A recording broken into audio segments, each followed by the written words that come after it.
Bradesco. Entre nós, você vem primeiro. Boa noite. Boa noite. Criminosos anunciam na internet propagandas falsas de um programa social do governo de São Paulo que não existe. A propaganda promete óculos e exames de visão gratuitos, mas quando a pessoa clica no falso anúncio, abre a porta para os estelionatários. Era época de refazer os exames e atualizar os graus das lentes dos óculos. Foi quando esse advogado encontrou nas redes sociais um anúncio do que seria um projeto social do governo do estado de São Paulo. Pela facilidade, resolveu marcar uma consulta na clínica indicada e se surpreendeu. O que seria de graça teria um custo de R$ 500. Cheguei a ficar irritado com a pessoa que estava me atendendo e disse que não queria mais e foi quando eu me levantei e vim embora. Nas redes sociais, o programa Enxerga São Paulo diz que oferece exames e armações de óculos sem custo. Ao clicar no link indicado, o cliente é direcionado a uma página de cadastro. Após o preenchimento, a empresa diz que irá entrar em contato.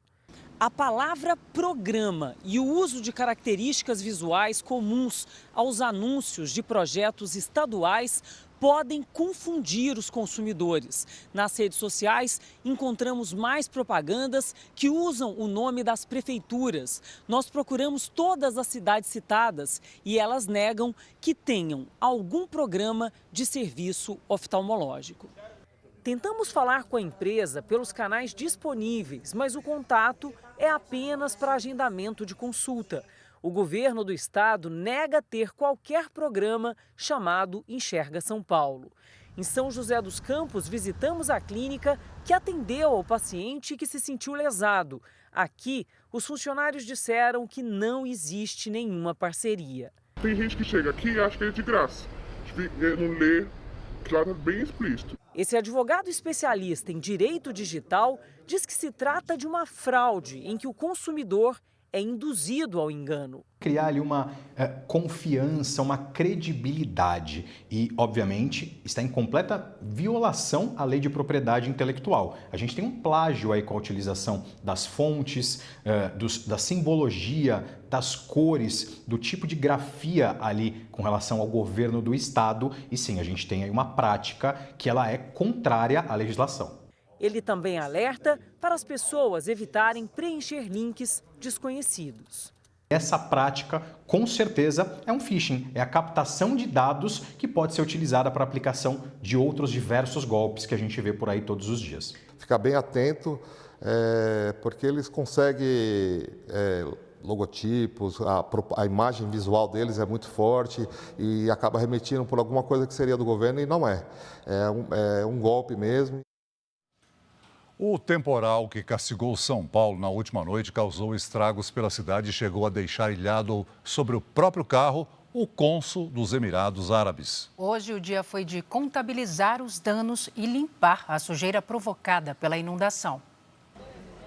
O dia seguinte ao temporal foi marcado pelo trabalho das equipes de limpeza. No elevado João Goulart, o popular Minhocão, os agentes de trânsito usaram os carros para tirar a água empoçada. A via que liga o centro à zona oeste só foi liberada no meio da manhã. A região central de São Paulo foi a mais castigada pelo temporal. Aqui no bairro da Consolação, parte do muro de um dos cemitérios mais antigos da capital foi derrubada pela força da enxurrada. Durante a noite, a rua ficou tomada pela lama. A água também invadiu várias casas aqui da região. Equipes da prefeitura usaram tratores para derrubar a parte comprometida do muro. Essas imagens foram feitas logo após a queda da estrutura. Os moradores registraram os estragos causados pela chuva. Nesta casa, usada também como ateliê de costura, todos os cômodos ficaram cheios de água e lama. Quando tem tempestade, quando tem forma temporal, eu viro à noite acordada com as minhas costuras tudo aqui em cima da minha cama para eu poder ficar atento. O Terminal Bandeira, importante ponto de integração dos ônibus, ficou alagado. Pessoas tiveram que se proteger no teto dos carros.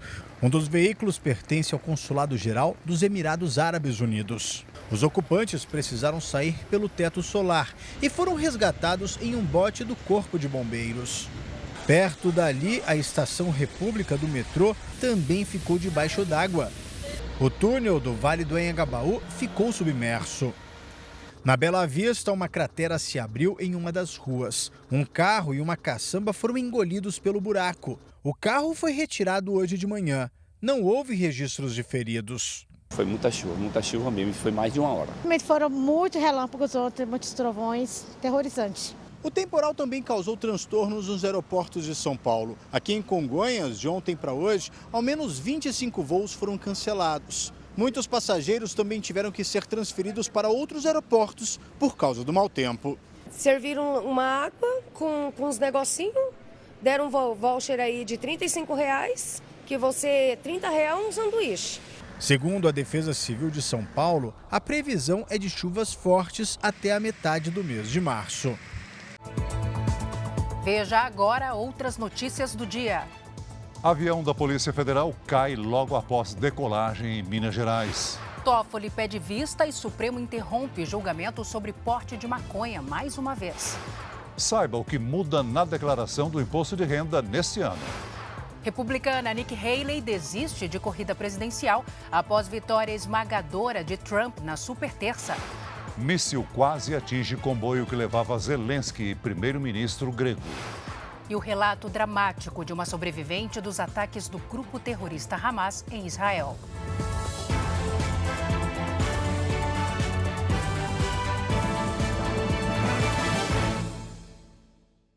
Oferecimento: Bradesco. Comprar online com cartão virtual é fácil.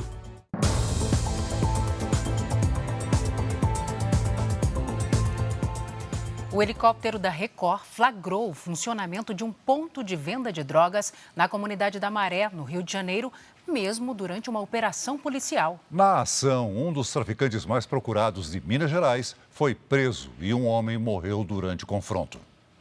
Equipes do BOPE foram deslocadas para o Complexo da Maré. Na entrada da comunidade, o blindado da PM foi recebido a tiros e teve que recuar.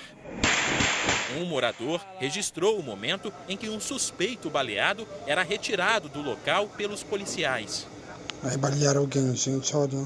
Segundo a polícia, o homem foi encontrado com este fuzil, mas vizinhos negam. O helicóptero da Record flagrou criminosos pelas ruas da comunidade. Repare neste homem que caminha em direção ao carro branco. Ele abre a porta do veículo e pega um fuzil. O armamento é levado para o ponto de venda de drogas que continua a funcionar, mesmo com a operação em andamento. Neste outro ponto, os criminosos percebem que estão sendo gravados e escondem a banca às pressas. Ainda assim, drogas, celulares, munição e cadernos de anotação do tráfico foram apreendidos. A ação tinha o objetivo de prender um dos criminosos mais procurados de Minas Gerais.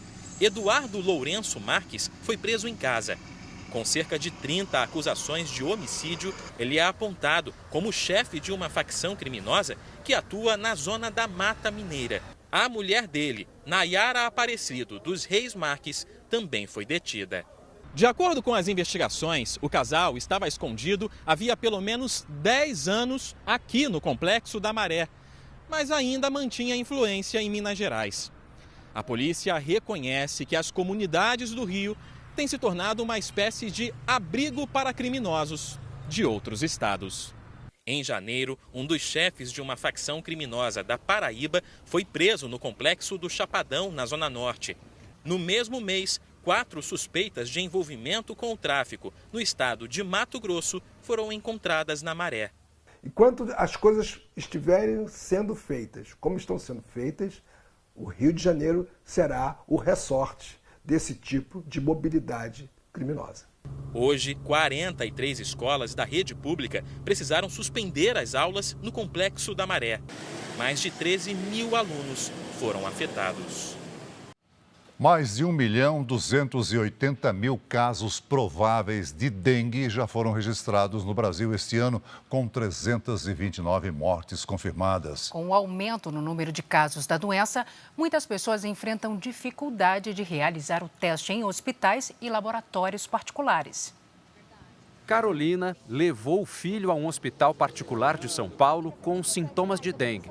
O médico pediu um exame para detectar a doença, mas foi negado pelo convênio. Veio um representante do hospital, um enfermeiro, e informou que ali não poderia ser realizado pelo convênio médico, que o plano de saúde não autorizava a realização desse exame da dengue. Esta especialista em direito à saúde afirma que nenhum plano pode negar o exame se o paciente tiver o pedido médico. Isso está na conta do plano de saúde e é obrigação dele fornecer. Infelizmente, nós estamos falando em volume, né? Em volume de atendimento, em volumes de exames, né? E isso pode representar um custo adicional. Em nota, a Associação Brasileira de Planos de Saúde informou que orienta as empresas a cumprir exatamente o que diz a Agência Nacional de Saúde Suplementar, que prevê cobertura obrigatória de qualquer tipo de teste de dengue. No Brasil, há 3 tipos de exames disponíveis para diagnosticar a doença: antígeno NS1, sorologia e RT-PCR. A escolha cabe ao médico, de acordo com o momento da infecção e dos sintomas apresentados pelo paciente. A autorização deve sair em no máximo 3 dias úteis ou imediatamente, se o pedido for de emergência. Mesmo você pagando o exame, procure o seu reembolso. Reclame no site da ANS, pelo menos para que outras epidemias ou em outros surtos, né, tenha-se um olhar atento para essa questão. Carolina ameaçou entrar em contato com a ANS e só assim conseguiu a aprovação do exame pelo convênio. Ele entrou no administrativo, em menos de 5 minutos ele retornou dizendo que havia sido aprovado. O Brasil tem quase 1.290.000 casos prováveis de dengue e 329 mortes confirmadas.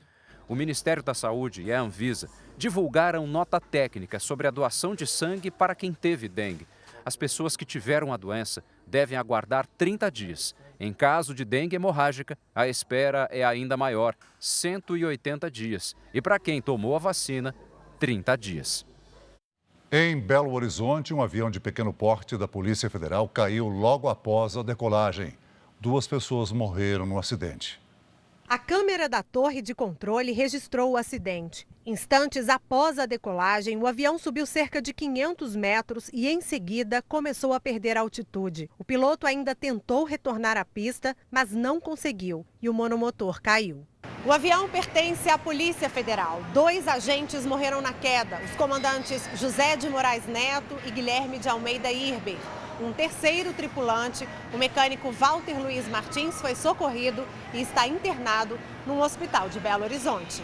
Não se tem informação ainda se ele foi ejetado da aeronave ou se ele simplesmente ficou próximo ali do local a partir da queda. Temos as informações de que o estado de gravidade não era tão avançado, se tratando de uma queda de aeronave.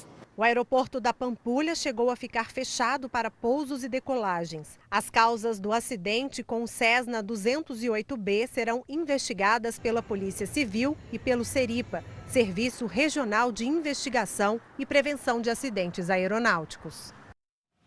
Mediadores internacionais pressionam Israel e o grupo terrorista Hamas para um novo acordo de trégua, mas a negociação chegou a um impasse. Hoje, o Hezbollah, que apoia o Hamas, atacou a região norte de Israel.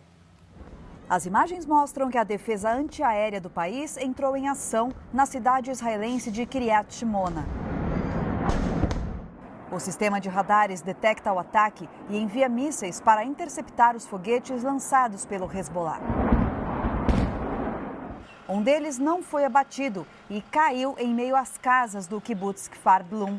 Ninguém ficou ferido. O Hezbollah tem feito ataques diários ao território de Israel desde que começou a guerra em Gaza. Autoridades israelenses alertam para uma ampliação da guerra se o Hezbollah não retirar combatentes da região do rio Litani, perto da fronteira entre Líbano e Israel. O Hezbollah diz que os ataques são em apoio ao grupo terrorista Hamas e rejeita negociar o fim das hostilidades na fronteira enquanto não houver trégua na faixa de Gaza. No Golfo de Aden, a milícia Houthi, que controla parte do Iêmen, atacou um navio comercial de bandeira de Barbados. A embarcação pegou fogo. As pessoas a bordo abandonaram o navio em botes e ao menos 2 tripulantes morreram.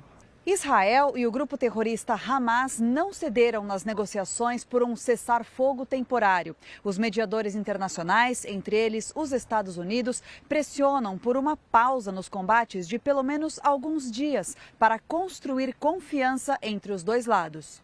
O impasse ocorre porque o Hamas não faz uma lista de reféns que podem ser libertados, o que é uma das exigências de Israel para seguir com as conversas sobre um período de trégua. Já o grupo terrorista quer um mapa das regiões que serão desocupadas pelo exército de Israel. Uma enfermeira israelense que sobreviveu aos ataques do Hamas no ano passado está no Brasil para lançar uma campanha internacional em defesa das mulheres que foram abusadas sexualmente pelos terroristas. Ela é uma sobrevivente. Quase 5 meses depois dos ataques terroristas do Hamas, a israelense Michal Elon ainda tem sequelas. Não consigo arrumar o cabelo porque a minha mão não alcança a minha cabeça. Não consigo trocar fraldas, não consigo lavar os pratos, não consigo limpar o chão. Michal é enfermeira, judia ortodoxa e também voluntária. Na noite anterior aos ataques de 7 de outubro, ela, o marido e os filhos viajaram para uma base militar na fronteira entre Israel e a faixa de Gaza. O objetivo era entreter os soldados durante o Shabat, dia sagrado para os judeus. Na manhã seguinte, foram surpreendidos pelos terroristas do Hamas. Nós ouvimos a sirene, o alerta vermelho. Nós fomos para o abrigo. Uma soldado se machucou e eu disse ao comandante, eu posso fazer algo, posso ajudá-la. Ela tinha um ferimento grave na cabeça, estava muito machucada. 50 terroristas tentavam invadir a base, 5 conseguiram romper as linhas de defesa. Na entrevista, ela se emociona. Eu vi um soldado adorável. Ele foi baleado na cabeça. Ele caiu na sala, como nos filmes. Ele estava com a cabeça ensanguentada. A enfermeira conta que um terrorista conseguiu entrar na sala onde ela estava. Ele pegou a arma e atirou em mim. Foi atingida no estômago, no pescoço e no braço. Michal só se salvou porque soldados da base reagiram. Além de falar sobre as memórias do ataque, a Michal está no Brasil para participar de uma campanha internacional chamada End the Silence. Em português, Acabe com o Silêncio. A ideia é chamar a atenção do mundo para o drama das mulheres israelenses que foram abusadas sexualmente pelos terroristas do Hamas. Michal, quanto é difícil para essas vítimas lidar com tamanho trauma? How difficult is for those abused women to deal with such a big trauma like that? Eu acho que abusar sexualmente e tratar as mulheres do jeito que os terroristas do Hamas trataram não pode ser permitido. Não pode acontecer nesse século. Nós falamos violência sexual é sempre violência sexual. E utilizar a violência sexual como uma arma de guerra é algo que é impossível de aceitar, em nenhum caso. Para Michal, o dia 7 de outubro de 2023 é sinônimo de choque e desilusão. Isso me fez pensar que temos mais trabalho a fazer aqui e explicar e entender o que é mal e o que é bom e diferenciá-los, porque eu pensei que não tínhamos mais esse tipo de ação e ainda existe. O presidente Lula recebeu hoje o primeiro-ministro da Espanha. Assunto para o Luiz Fara Monteiro, direto de Brasília. Oi, Fara, boa noite. Oi, Celso, ótima noite para você, para o Celso e a todos que acompanham o Jornal da Record essa noite. Pedro Sánchez é um aliado do presidente Lula para o acordo comercial entre o Mercosul e a União Europeia. Os dois conversaram ainda sobre investimentos espanhóis aqui no Brasil. O presidente Lula recebeu o primeiro-ministro da Espanha, Pedro Sánchez, no Palácio do Planalto. Os dois assinaram acordos comerciais nas áreas de comunicação, ciência e tecnologia, administração e saúde. A Espanha é o segundo maior investidor no Brasil, com quase 300 bilhões de reais. Pedro Sánchez comemorou a expectativa de ampliação das parcerias comerciais e Lula destacou o bom momento do Brasil para receber investimentos externos. O meu papel e o papel do governo brasileiro é convidar as pessoas para sentar num banco confortável, não ter medo, sabe, de nenhuma coisa grave e saber que aqui vão investir, aqui vão lucrar, aqui vão pagar salário, aqui vão desenvolver a economia brasileira. Além da pauta comercial, os dois chefes de Estado também falaram sobre a guerra entre Israel e o grupo terrorista Hamas. Lula voltou a dizer que o Estado israelense comete genocídio contra o povo palestino na faixa de Gaza. Nós não podemos deixar de condenar a atuação, do governo de Israel com relação aos palestinos. Sejamos seres humanos de verdade e percebamos que o que está acontecendo lá é um verdadeiro genocídio, que já mataram 30 mil pessoas, dos quais 80% mulheres, 8 mil crianças, além de quase 10 mil pessoas desaparecidas. Questionado sobre as eleições na Venezuela, marcadas para o dia 28 de julho, Lula afirmou que espera uma votação tranquila e que não se pode lançar dúvidas antes da eleição acontecer. Eu tenho certeza que a Venezuela sabe que ela precisa de uma eleição altamente democrática para poder reconquistar o espaço de participação cidadã nos fóruns mundiais que ela tanto precisa. Do Planalto, os presidentes seguiram para um almoço reservado aqui no Itamaraty. O principal assunto foi o acordo comercial entre Mercosul e União Europeia, que se arrasta há mais de 2 décadas.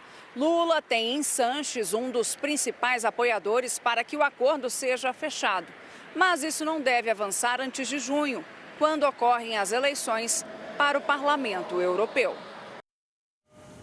O ministro das Relações Exteriores israelense, Israel Katz, disse em uma rede social que o presidente Lula não pode se esquecer do relatório publicado pela ONU que aponta abusos sexuais e estupros praticados pelo grupo terrorista Hamas durante o ataque de 7 de outubro. A Receita Federal aumentou o limite de quem é obrigado a fazer a declaração do imposto de renda neste ano. As novas regras foram divulgadas hoje e algumas geraram dúvidas no contribuinte.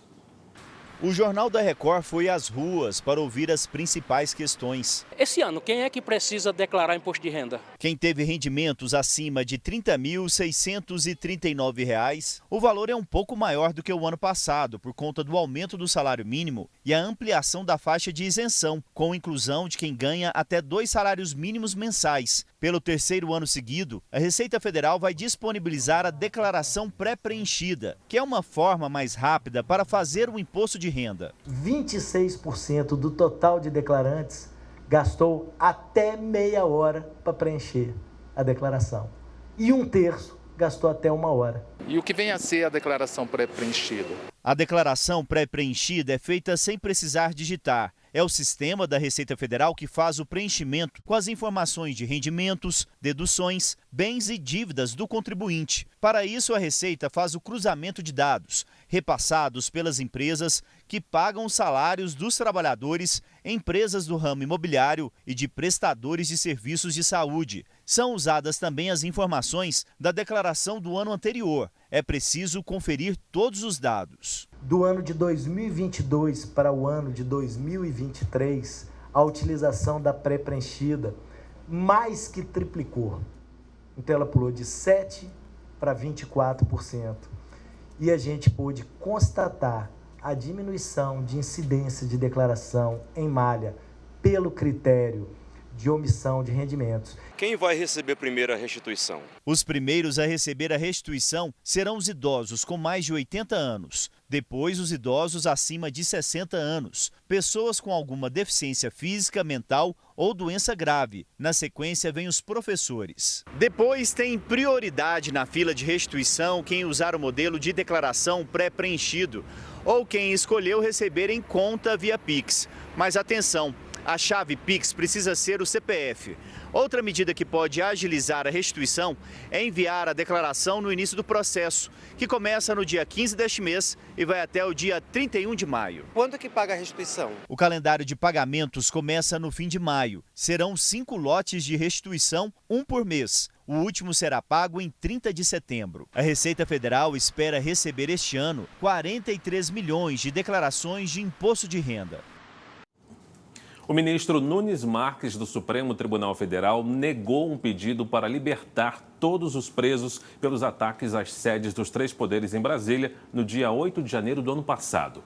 Nunes Marques seguiu o entendimento da Suprema Corte de que não é possível conceder habeas corpus que contrarie a decisão de um outro ministro. Nesse caso, a decisão de manter a prisão foi do relator dos inquéritos, ministro Alexandre de Moraes. Daqui a pouco eu retorno com outras notícias direto de Brasília. A gente volta ao estúdio em São Paulo. Salce. Tá certo, Fara. Até já. Nas últimas 24 horas, a Baixada Santista registrou um volume de chuva muito acima do esperado. Hora da previsão do tempo com a Lidiane Sayuri. Lidi, esse temporal continua por lá? Boa noite. O volume diminui, mas a chuva continua assim. Salce, boa noite para você. Celso, muito boa noite a todos. Neste momento, a frente fria responsável por essa chuvarada avança em direção ao Rio de Janeiro e Espírito Santo. Na capital e Serra Fluminenses, zona da Mata Mineira e no sul capixaba, o risco de deslizamentos aumenta. O mar segue agitado, com ondas de até 3 metros nos litorais das regiões sul e sudeste. E o estado do Acre permanece em alerta por causa das inundações.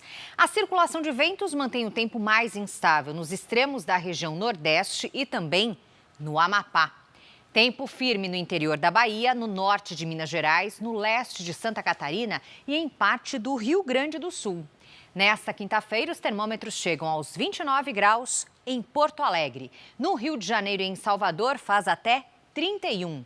Em Goiânia, Belém e em Rio Branco, 30. Na Grande São Paulo, chove até domingo. Chuva moderada que pode apertar em alguns momentos. Nesta quinta, faz até 28 graus. Na sexta e no fim de semana, máxima de pelo menos 30 graus. Tempo delivery para a Célia de Blumenau, Santa Catarina. Vamos lá, Célia.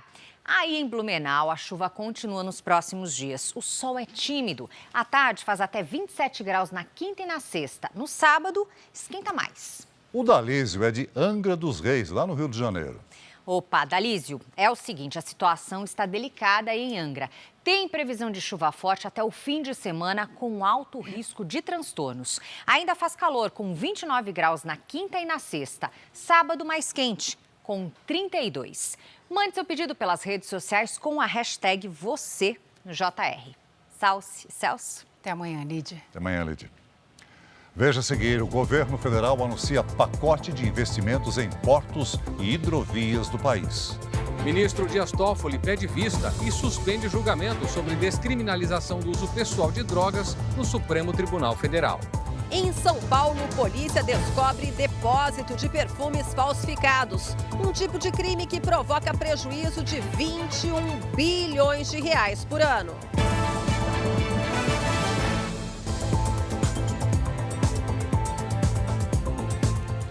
2 milhões de perfumes e cosméticos piratas foram apreendidos hoje em São Paulo pela Polícia Civil. Os produtos foram encontrados numa fábrica clandestina e em outros 2 endereços.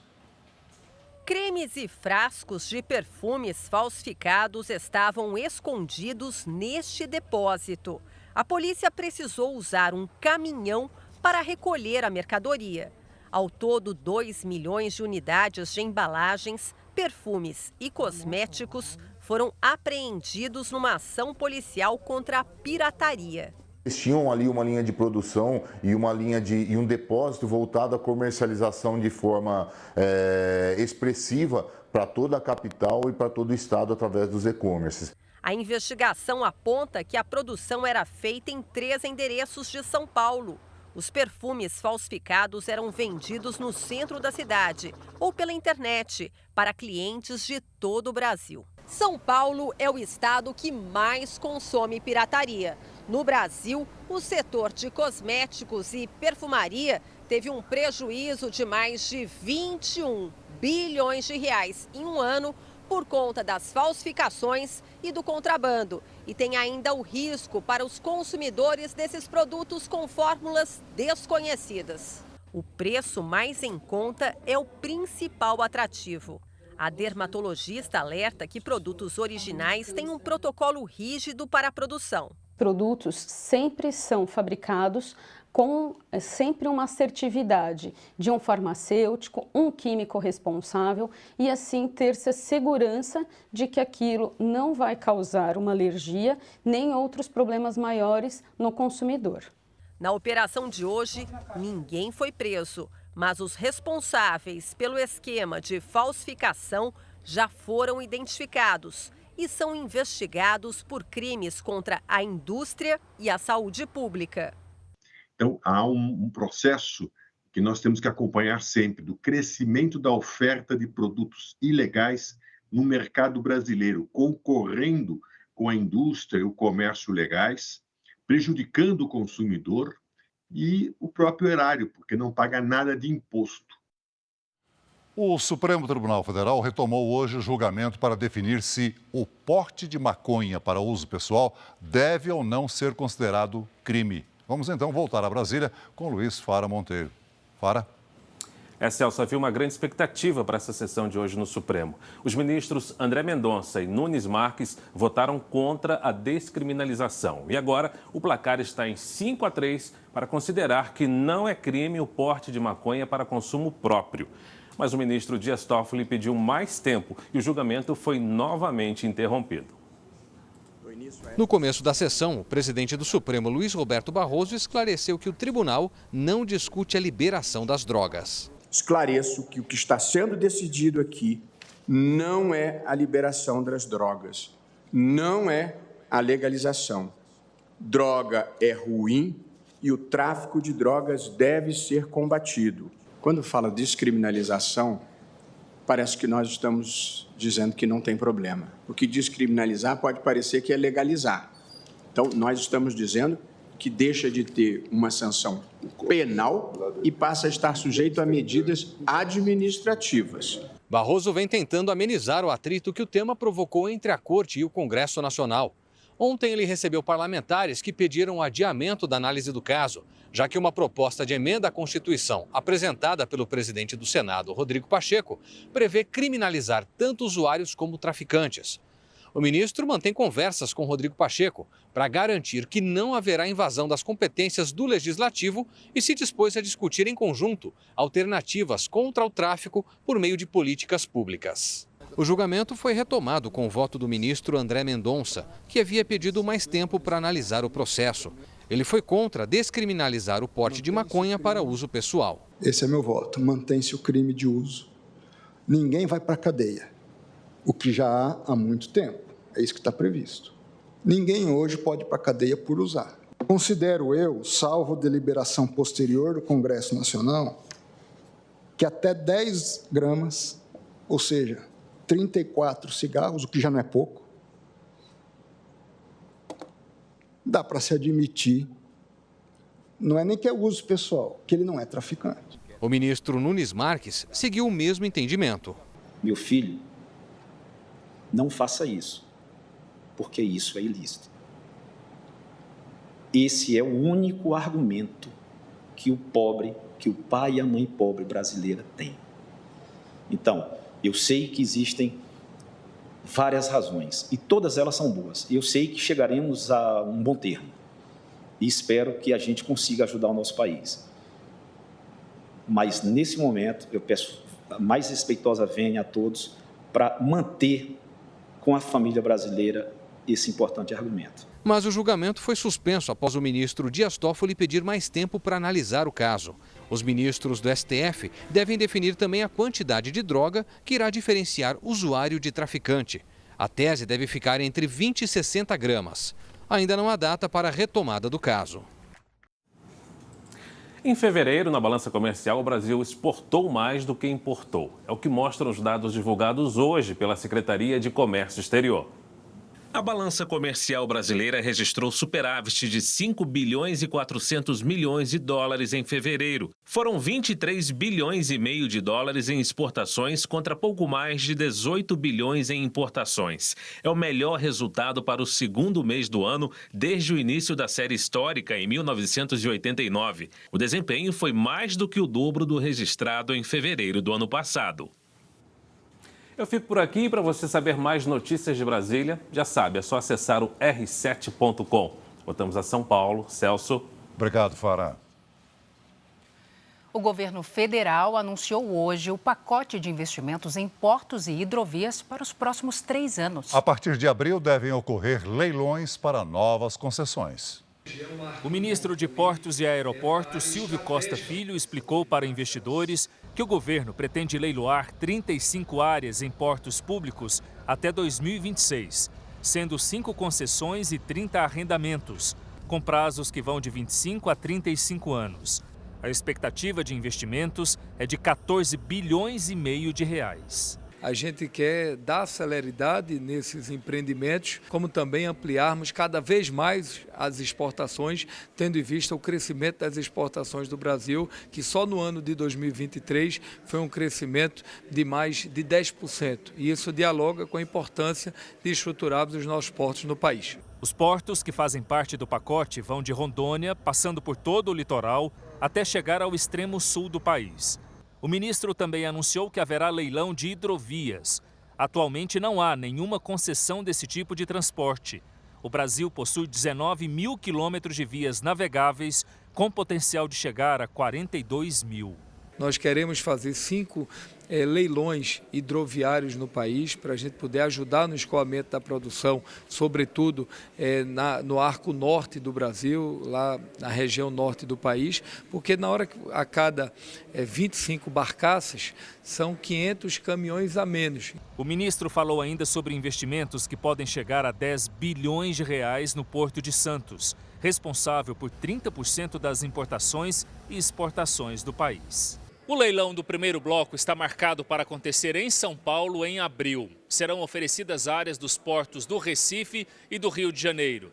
Com este leilão e outros que vão acontecer até o final deste ano, o governo espera investimentos em torno de 8 bilhões de reais.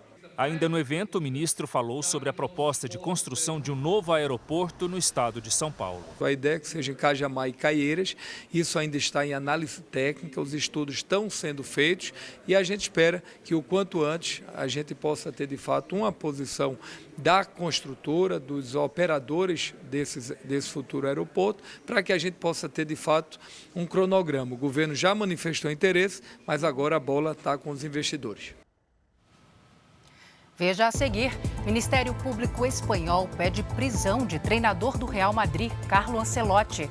Ele é acusado de sonegação fiscal. 38 milhões de animais silvestres são retirados todos os anos da natureza pelo tráfico no país. Desistência e votação da Superterça definem candidatos para concorrer à eleição presidencial americana.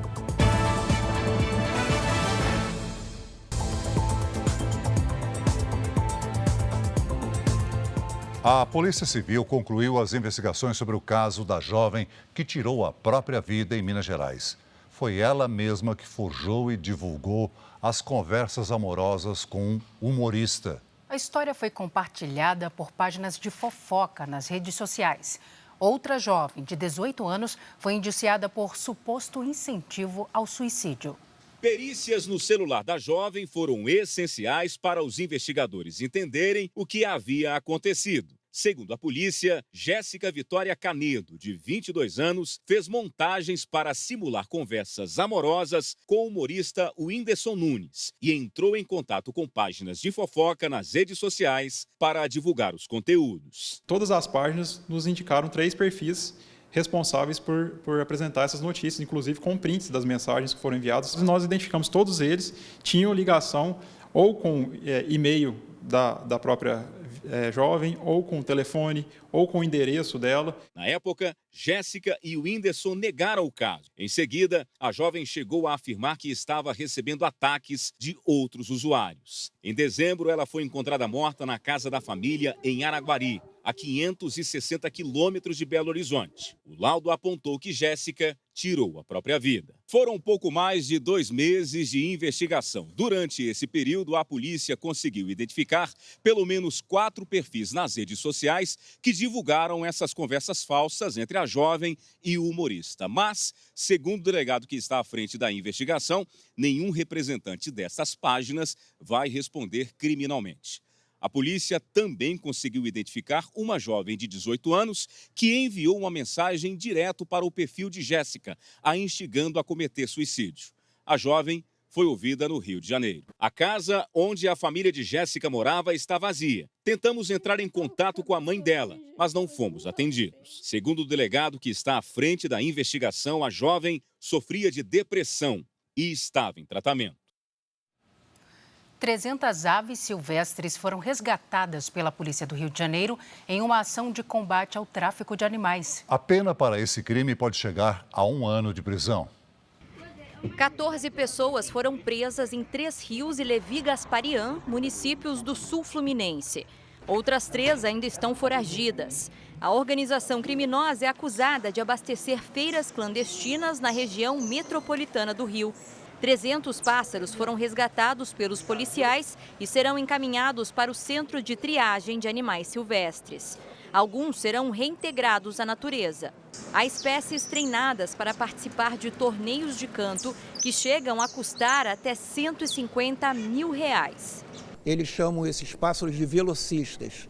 Então, quanto mais canto eles dão em 1 minuto, eles começam a ser valorizados no mercado e atingem esses valores exorbitantes. A lei que pune o tráfico de animais silvestres prevê pena de 6 meses a 1 ano de prisão, podendo ser dobrada em casos de espécies em extinção. Ela é considerada de baixo potencial ofensivo. Por isso, muitas vezes, quem comete o crime sequer vai preso. O traficante, quando é preso, ele é conduzido, ele assina o flagrante, mas geralmente ele não fica preso. E mesmo condenado, geralmente ele não cumpre pena privativa de liberdade. E quem compra o animal que não seja legalizado comete o crime de receptação. Dados de uma organização não governamental apontam que 38 milhões de animais silvestres são retirados da natureza todos os anos no país. De cada 10 traficados, apenas 1 sobrevive. A maioria morre na captura ou no transporte, vítima de maus tratos. Em primeiro lugar, vem as aves. Por que as aves? Porque são animais muito bonitos, né? Em segundo escala, vem os primatas, né? Em terceiro escala, vem os répteis também. Desde o fim do ano passado, há uma mobilização para que um projeto de lei seja aprovado no Congresso com penas mais rígidas para crimes relacionados ao tráfico de animais silvestres. A viúva de Alexei Navalny, principal opositor do Kremlin, convocou um protesto no dia das eleições presidenciais russas, marcadas para 17 de março. Yulia Navalnaya incentivou o voto contra o presidente Vladimir Putin e chamou a eleição de farsa. Navalny morreu em uma prisão no Ártico em 16 de fevereiro. Manifestantes encapuzados usaram uma caminhonete para derrubar o portão do Palácio Nacional do México, sede do governo. O grupo protestava contra o desaparecimento de 43 estudantes há quase 10 anos. Durante a tentativa de invasão, o presidente mexicano concedia uma entrevista coletiva. O exército russo realizou bombardeios em Odessa, na Ucrânia, no momento em que o presidente Volodymyr Zelensky e o primeiro-ministro da Grécia viajam pela região. O ataque aconteceu a menos de 200 metros do comboio de veículos dos 2 líderes. Eles saíram ilesos. Um incêndio atingiu uma fábrica ao lado de um estádio de futebol em Southampton, na Inglaterra. Uma nuvem de fumaça invadiu o campo e uma partida da 2ª divisão do campeonato inglês precisou ser adiada. Eleições americanas. Depois da vitória esmagadora de Donald Trump na superterça, a adversária dele desistiu da disputa pela indicação do Partido Republicano. Hoje, Nikki Haley anunciou que a campanha dela chegou ao fim. A ex-embaixadora da ONU parabenizou Trump, mas não declarou apoio. Disse apenas que cabe ao ex-presidente conquistar os votos dos apoiadores do partido. Trump venceu em 14 dos 15 estados onde aconteceram as eleições primárias ontem. Ele agradeceu os eleitores, disse que Haley foi trucidada e que esse foi um dia incrível. Os democratas também foram às urnas e Joe Biden, que não teve adversários, foi o mais votado. Após a desistência de Haley, Biden afirmou que Trump deixou claro que não quer contar com os eleitores dela e que essas pessoas têm lugar na campanha dele. Ainda haverá eleições primárias até o mês de junho, mas a partir de agora a corrida já está definida entre Biden e Trump, que em breve serão indicados oficialmente pelos dois partidos. O próximo passo é buscar aliados. Aqui no Texas, o governador republicano Greg Abbott já declarou apoio a Trump.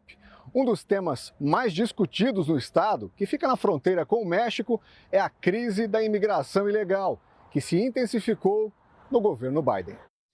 Ana é filha de mexicanos e mora em Austin, capital do Texas.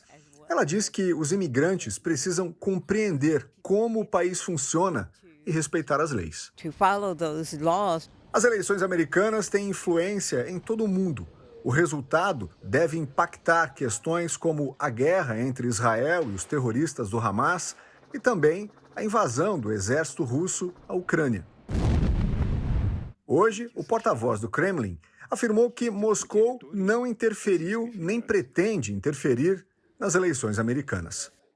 O governo de Cuba precisou desligar 75% da energia elétrica do país para evitar um apagão. A medida foi tomada durante o horário de pico para lidar com a escassez de energia cada vez maior. O país sofre há anos com problemas de energia, mas agora agravado pela falta de combustível e também por dificuldades na manutenção da antiga infraestrutura elétrica do país. O Ministério Público da Espanha pediu a prisão do treinador do Real Madrid, Carlo Ancelotti, por sonegação fiscal. A Procuradoria de Madrid pede 4 anos e 9 meses de prisão para o técnico italiano por sonegar mais de 5 milhões de reais. Segundo o Ministério Público espanhol, Ancelotti omitiu o dinheiro que ganhou com os direitos de imagem do Real Madrid e de outras marcas. O treinador, segundo a denúncia, usou uma rede complexa de empresas de fachada fora da Espanha para fraudar os impostos. O dinheiro enviado para fora do país não era declarado. A acusação é referente ao período do primeiro contrato do técnico com o Real Madrid, entre 2013 e 2015. O julgamento não tem data marcada. Ancelotti voltou ao Real Madrid em 2021 e no ano passado renovou o contrato até 2026, colocando fim na possibilidade de comandar a seleção brasileira depois de ter o nome cogitado pela CBF. É um dos grandes treinadores da história, o maior vencedor da Liga dos Campeões da Europa, com 4 títulos, e o único que conquistou os 5 principais campeonatos aqui do continente: o espanhol, o francês, o inglês, o italiano e o alemão. Essa não é a primeira vez que a Receita Espanhola acusa nomes do futebol de sonegar impostos. Cristiano Ronaldo, Messi e Neymar já tiveram que responder à justiça. Processos que terminaram em acordo com o pagamento de multas milionárias. O técnico Carlo Ancelotti se defendeu da acusação hoje, após a classificação do Real Madrid na Liga dos Campeões da Europa. O italiano afirmou que é inocente porque não morava na Espanha em 2015. Além disso, ele disse que já quitou a dívida. Aqui no Brasil, o torcedor do São Paulo vai ter a chance de comprar uma peça do Morumbi. É que o tradicional letreiro do antigo estádio Cícero Pompeu de Toledo será leiloado. Uma lembrança do estádio do time do coração dentro de casa? Muitos torcedores sonham com isso. E para quem é São Paulino, a hora é essa. Com a venda do nome da casa tricolor para uma empresa de chocolates, as letras que ficavam na fachada do Morumbis, formando os nomes do clube, serão leiloadas. Eu acho que esse leilão vai ser a celebração da paixão, da tradição e do orgulho do time do São Paulo. Quem quiser já pode dar um lance online. O dinheiro arrecadado será doado pela diretoria. Todo o dinheiro vai ser doado para o Fundo de Solidariedade do Estado de São Paulo da Primeira-Dama. Para os mais tradicionais, uma boa notícia. Cícero Pompeu de Toledo, presidente de honra que dava nome ao estádio, não será esquecido. Ele vai ser homenageado então com uma estátua aqui no Morumbi, tamanho real. E as iniciais do nome, CPT, serão eternizadas no nosso memorial. Serão leiloadas as 20 letras de São Paulo Futebol Clube e os 2 escudos. Por enquanto, a letra U é a mais barata, com um lance de R$ 2.400. Os símbolos estão em quase R$ 10.000 cada um. Um grupo de torcedores se uniu para fazer uma vaquinha. O objetivo é arrematar pelo menos uma das letras para fazer parte dessa casa temática do São Paulo que está sendo construída. É uma coisa que a gente quer oferecer para o torcedor de São Paulo. Quando ele vier para o Morumbi, ele vai ter acesso à letra, poder tocar, poder tirar foto. Peças raras do futebol fazem sucesso em leilões. Essa cadeira ficava no Pacaembu. E tem um detalhe, o autógrafo de Pelé. Um item tão especial que o empresário que arrematou não gosta nem de se identificar. Ele colocou a peça dentro de um cubo de acrílico em destaque, no meio da sala. E o dono da casa é São Paulino e já se inscreveu no leilão das letras. Esse com certeza eu vou participar, né? Porque diferente do Pacaembu, Morumbi é o estádio que eu frequentei desde pequenininho, né? Então já vi diversas conquistas do São Paulo lá e é a minha paixão, né? Agora um detalhe importante se você está pensando em arrematar uma dessas peças do Morumbi. As letras não são pequenas, né, meninas? Não, as letras medem aproximadamente 1,5 metro e os escudos 2,5 metros. 2 metros. E também não são leves. 50 quilos. 50 quilos. Você precisa do mínimo de espaço aí na sua casa. Também é importante lembrar que faltam menos de 24 horas e que tem martelo, né, na hora do arremate. Tem martelo. Como é que faz? Vamos lá. Dou-lhe uma, dou-lhe duas, vendido. Vendido e pode ser sua, hein? Um aviso importante, as peças serão arrematadas amanhã no pregão online que começará às 7 da noite. Para os mais apaixonados, é a chance de ter um pedaço do palco de tantas vitórias dentro de casa. Essa edição termina aqui e à 00:30 tem mais Jornal da Record. Fique agora com Jezabel e logo depois tem capítulo especial em Gênesis, a construção da Torre de Babel. E em seguida, episódio inédito de Patrulha das Fronteiras. Não perca. Boa noite para você. Boa noite.